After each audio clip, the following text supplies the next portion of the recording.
इन नेताओं के चेहरों पर कैमरे के सामने भले ही मुस्कान खिली हो, लेकिन कैमरे बंद होते ही जब सीट बंटवारे पर चर्चा शुरू होती है, तो बंद कमरे के अंदर की गूंज बाहर तक सुनाई देती है।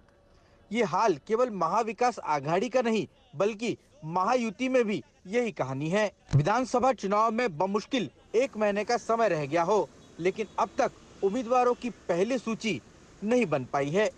जागा जवळपास वाटप झालेले आहे। एक मला वाटतं की ज्यादातर सीटों का बंटवारा हो चुका है। 50-60 सीटों का फैसला होना बाकी है। 14 अक्टूबर को महाविकास अघाड़ी की आखिरी बैठक होगी, उसमें फैसला होगा और उसके बाद उम्मीदवार घोषित करने की प्रक्रिया शुरू होगी। जागा म्हणजे घोषित करण्याचं उमेदवार घोषित करण्याची प्रक्रिया सुरू होईल। कालच आम्ही माननीय शरद पवार साहेबांकडे बसलो होतो आणि काही विषयांवर चर्चा झाली। कल ही हमारी शरद पवार और उद्धव जी से चर्चा हुई और ऐसा तय हुआ है कि करीब 210 सीटों पर हमारी सहमति हुई है। उन सभी सीटों की लिस्ट हम जारी करेंगे।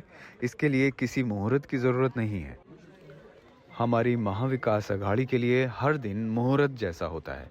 हमारी लिस्ट तैयार है, अब देखते हैं आगे कैसा होता है। त्याच्यामुळे आमच्याकडे आमच्या याद्या तयार आहे, आता पाहू कसं काय। सूत्रों के मुताबिक महायुति गठबंधन में बीजेपी लगभग 155 से 160 सीटें चाहती है, जबकि एकनाथ शिंदे के नेतृत्व वाली शिवसेना 100 सीटों पर दावा कर रही है।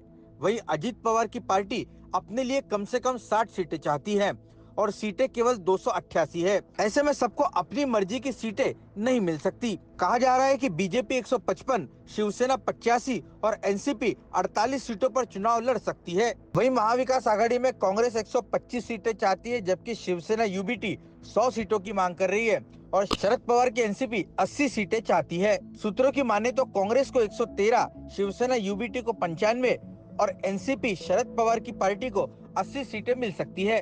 अब भी 57 विधानसभा की सीटें ऐसी है जहां पर एमवीए के बीच मामला फंसा है। लोकसभा चुनाव के नतीजे के बाद जहां कांग्रेस का आत्मविश्वास बढ़ा हुआ था, वहीं हरियाणा चुनाव के नतीजों ने एमवीए के भीतर के घटक दलों ने कांग्रेस को घेरने और ज्यादा सीटों पर दावा करने का मौका दे दिया। उधर बीजेपी का दावा है कि महायुति में 80% सीटों पर सहमति बन गई है। हम बहुत अच्छे से लड़ रहे हैं, जीतने के लिए लड़ेंगे। कोई ऐसा फार्मूला नहीं 160, 80, 100, 60, 20 सब झूठी अफवाह है। हमारा क्लियर है, जो जहाँ जीतेगा उनकी सीट होगी। जिनका उम्मीदवार अच्छा हो, जो चुनाव जीतता है वहाँ सीट होगी। हम कोई भी ऐसी गलती नहीं करेंगे जो हम लोगों को कोई भी क्षति होगी, ऐसी कोई गलती नहीं करेंगे। हमारा कोई आग्रह नहीं ये सीट उनने वो सीट उनने लेना चाहिए। जीतने के लिए हम महाराष्ट्र में महायुति की सरकार लाने के लिए, डबल इंजन सरकार लाने के लिए काम कर रहे हैं, ताकि 14 करोड़ जनता का भला हो। बड़े गठबंधनों की पहली सूची अभी आनी है, लेकिन प्रकाश अंबेडकर की वंचित बहुजन आघाड़ी ने 20 सीटों पर अपने उम्मीदवारों का ऐलान कर दिया है। वहीं असरुद्दीन ओवैसी की एआईएमआईएम ने भी 5 सीटों पर अपने उम्मीदवार उतार दिए हैं। कहते हैं कि पुरानी गलतियों से सीख लेकर ही आगे बढ़ना फायदे का सौदा साबित होता है। लोकसभा चुनाव के वक्त महायुति गठबंधन ने सीटों का बंटवारा सही वक्त पर नहीं किया, जिसकी वजह से उन्हें इसका राजनीतिक नुकसान भी लोकसभा चुनाव में उठाना पड़ा। अब विधानसभा चुनाव नज़दीक है, ऐसे में अगर राजनीतिक दलों ने इस पुरानी गलतियों से सीख नहीं ली तो इसका राजनीतिक खामियाजा भी विधानसभा चुनाव में उठाना पड़ सकता है।